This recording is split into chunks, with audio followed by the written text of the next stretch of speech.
It's not what you say, it's what you mean. And the same words can be used to describe the Torah as well. It's not what it says, it's what it means.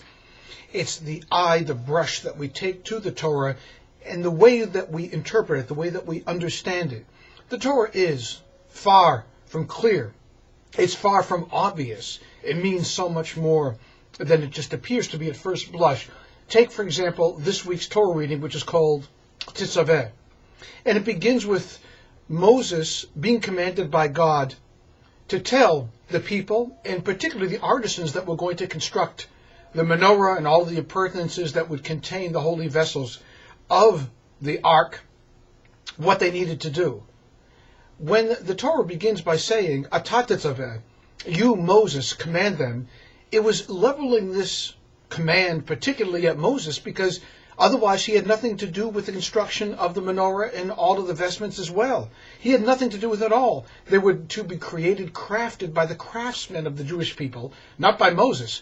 But so that he would not be excluded from the process, God made him the point man, as it were, by saying, Moses, you take charge of the situation, indicate to the people what they need to do, the artisans themselves, how to use their hands, their craft, their wit, to create the things that would be necessary for the Jewish people to gather and to offer prayer. That's one level.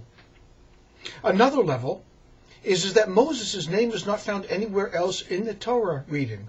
And therefore one might assume that Moses has nothing to do with this craftsmanship, with this creation, with the place of worship that all of Bnei Israel would gather around to offer homage to God. So as not to seem so exclusive, God goes out of his way, so to speak, and says, Moses, take charge of the situation, and you I command to let them know, and it goes on to say what it needs to say.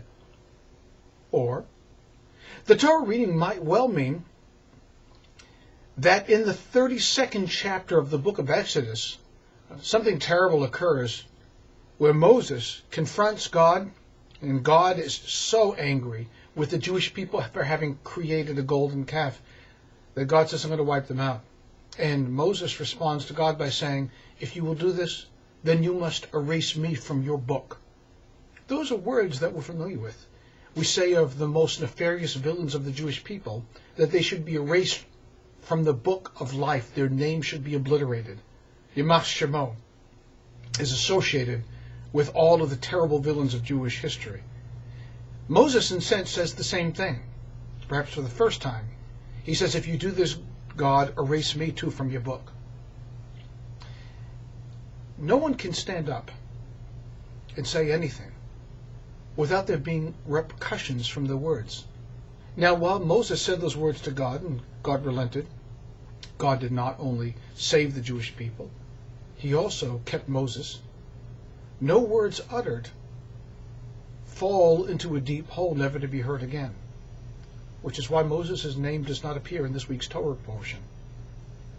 God remembered what Moses had said, and therefore declared, even though you are not so cursed as to be erased entirely from my book, you will be erased from this Torah portion, to show that you can't speak, and for there to be nothing to happen as a result of that. No words can ever be uttered without there being a direct correlation in the physical realm of those words.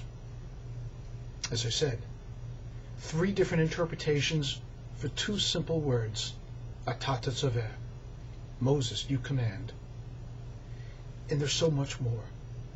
The way, the eye, the scope, the lens through which we peer at the holiest of all things is not only a reflection upon us, it is the way in which we learn, grow, and become ultimately what God intended.